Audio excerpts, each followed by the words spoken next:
Hey guys, this week on Kombativ, we're going to test out some of the most interesting weapons on the Kombativ.com website. But before we begin, if you just like this video and subscribe to our channel, that would be awesome.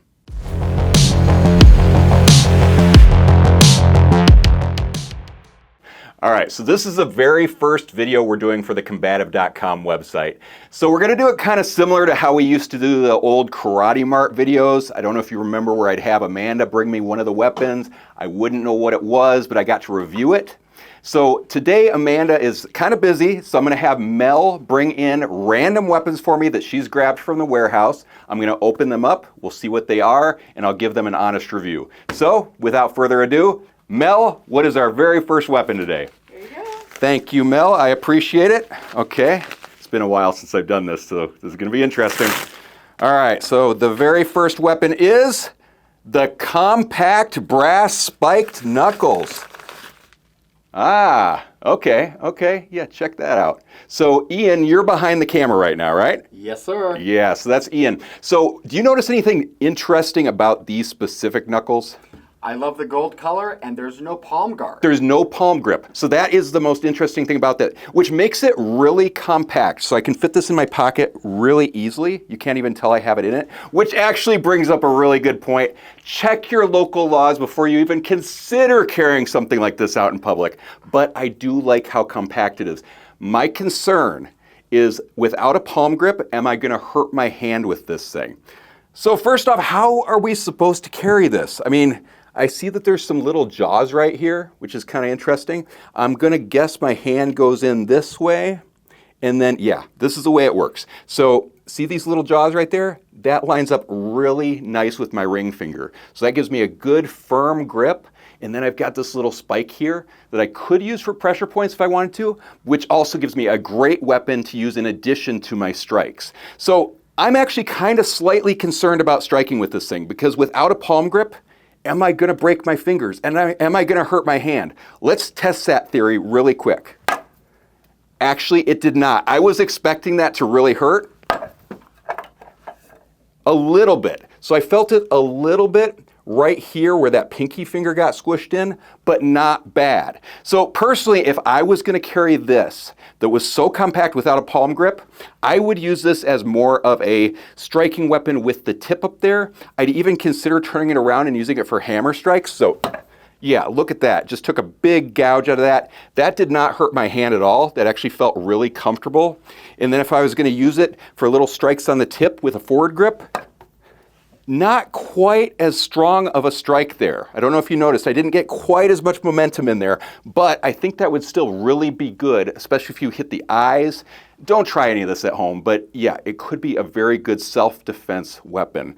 So I'm actually really liking this. This is made out of a solid brass, which, I mean, I love the idea of solid brass when it comes to my knuckles. I mean, that's kind of like the old school style. They're shined up really, really nicely. The holes here are approximately 1 inch inner diameter, which means that it's going to be plenty big for even people who have really big fingers. Let's see. So they're approximately 5 7/8 inches long by about 1.5 inches wide. The thickness is about 1/2 inch, which is a really nice thickness. I mean, it's not too bulky, fits in your pocket very nicely, but also gives you just enough grip there that you're not going to hurt your hands. So I like that.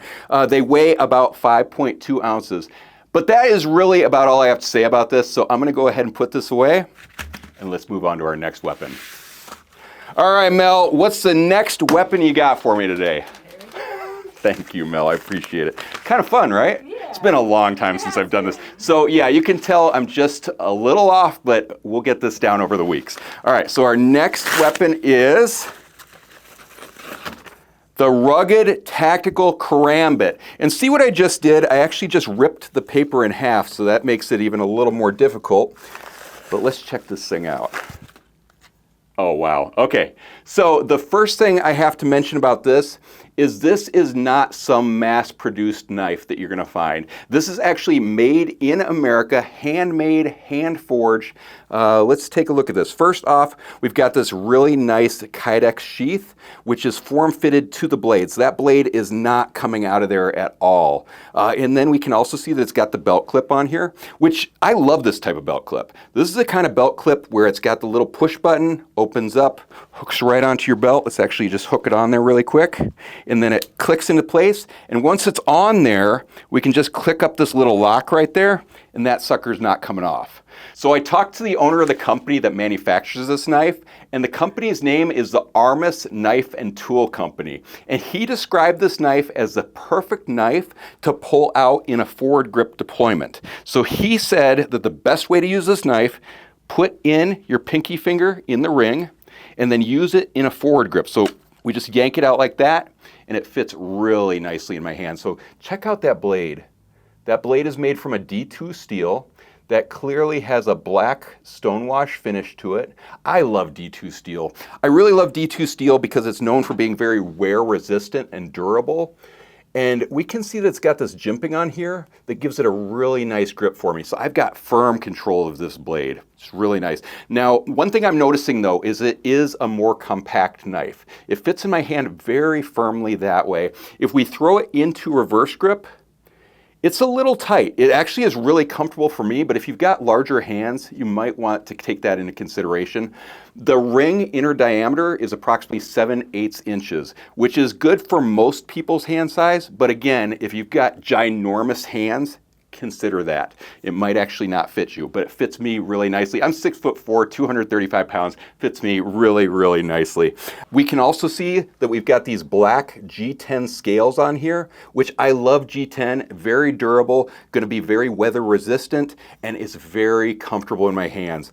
And then we can also see it's got this like chiseled texture to it. That is not gonna slip out of your hands at all. G10 is an incredible material. Now the knife weight is approximately 4.4 ounces, which is a great weight for this knife. The total length is approximately 7.5 inches, and the blade length is approximately 3.5 inches. One of the other things to note is that this sheath right here is actually adjustable. So if you wanted to set it up, say, this way, so you could pull it out in reverse grip, that would be very easy to do. So I really like this knife, but just consider the fact that this is handmade in America. This isn't some cheap mass-produced knife. This is a good quality knife that's gonna last you for a long time. And it is limited edition. I don't think we're gonna be getting many more of these in the future, so if you want one, get it now. But that's about all I have to say about this, so we're gonna go ahead and put this away, and let's move on to our next weapon. All right, Mel, what you got next for me? Thank you. Okay, I'm gonna try to open this one a little more carefully so I don't rip the sheet.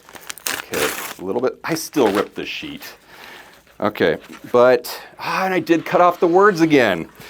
Okay, so our next weapon is the Silver Bullet OTF knife. Okay, I love OTF knives. I think they're so fun, so cool. And I actually, with most knives, if you've seen my videos before, you know I typically don't like sheaths. I like them when it comes to OTF knives. I also really like these security buckles because they hold in your OTF knife very securely so the blade's not going to pop out on you. But let's just take a look at the knife itself. Check that out. That is so crazy looking. So I've seen a lot of OTF knives over the days, but I've never seen one that looks just like this. This looks to be some sort of steel. What would you say, Ian? Just some sort of steel? No, it's definitely an alloy of some kind. Okay, gotcha. But solid metal. Yeah, solid metal. That's not an aluminum. That's very solid. Now, the manufacturer says that the blade is made from a 440 stainless steel, and then it's got those black accents to it, which I love the black accents. I think they're so interesting looking.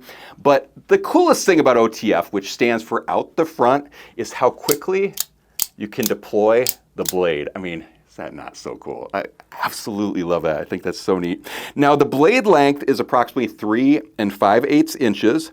The length of this thing open is 8.5 inches, and then the length of it closed is approximately 5 1/8 inches, and the knife weighs about 7.5 ounces. One other thing I really need to mention, though, is check your local laws when it comes to these two, because these can be very illegal in certain states. The laws do seem to be getting a little more lenient over the days, but just check your local laws.